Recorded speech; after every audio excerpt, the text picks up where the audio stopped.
Hello అండి. మనలో చాలామంది చిన్న జ్వరం వచ్చినా, గొంతు నొప్పి వచ్చినా వెంటనే ఒక పని చేస్తాం. యాంటీబయాటిక్ టాబ్లెట్ తీసుకుంటాం. కానీ చిన్న అలవాటు భవిష్యత్తులో మన ఆరోగ్యానికి పెద్ద సమస్యగా మారొచ్చని మీకు తెలుసా? అలాగే రోజంతా బిజీగా ఉండి నీళ్లు తాగడం మర్చిపోవడం కూడా మన శరీరంపై పెద్ద ప్రభావం చూపిస్తుంది. ఈరోజు మనం తెలుసుకోబోయేది తరచుగా యాంటీబయాటిక్స్ వాడడం వల్ల ఏమవుతుంది? డీహైడ్రేట్ అంటే ఏమిటి? మనం గమనించకుండా వదిలేసే లక్షణాలు ఏమిటి? ముందుగా యాంటీబయాటిక్స్ గురించి తెలుసుకుందాం. యాంటీబయాటిక్స్ అనేవి బ్యాక్టీరియా వల్ల వచ్చే ఇన్ఫెక్షన్లను తగ్గించడానికి ఉపయోగించే మందులు.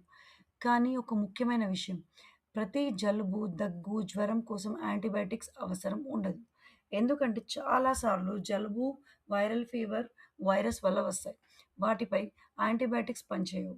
మనకు అవసరం లేకపోయినా యాంటీబయాటిక్స్ వాడితే మన శరీరంలోని మంచి బ్యాక్టీరియాపై కూడా ప్రభావం చూపుతుంది. మరియు బ్యాక్టీరియా ఆ మందులకు అలవాటు పడుతూ భవిష్యత్తులో ఆ మందులు పనిచేయకుండా చేసే పరిస్థితి రావచ్చు. దానిని యాంటీబయాటిక్ రెసిస్టెన్స్ అంటారు. అంటే ఒకరోజు నిజంగా అవసరం వచ్చినప్పుడు కూడా మందుల ప్రభావం చూపకపోవచ్చు. అందుకే డాక్టర్ సలహా లేకుండా యాంటీబయాటిక్స్ తీసుకోవడం మంచిది కాదు. రెండోది డీహైడ్రేషన్.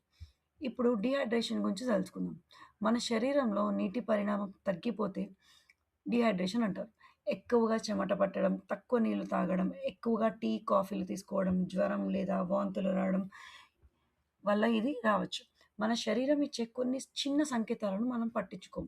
ఉదాహరణకు నోరు పొడిగా అవ్వడం, పెదాలు ఎండిపోవడం, ఎక్కువ అలసటగా అనిపించడం, తల తిరగడం, మూత్రం రంగు ముదురు పసుపుగా మారడం, ఏ పని చేయాలన్నా నీరసంగా అనిపించడం.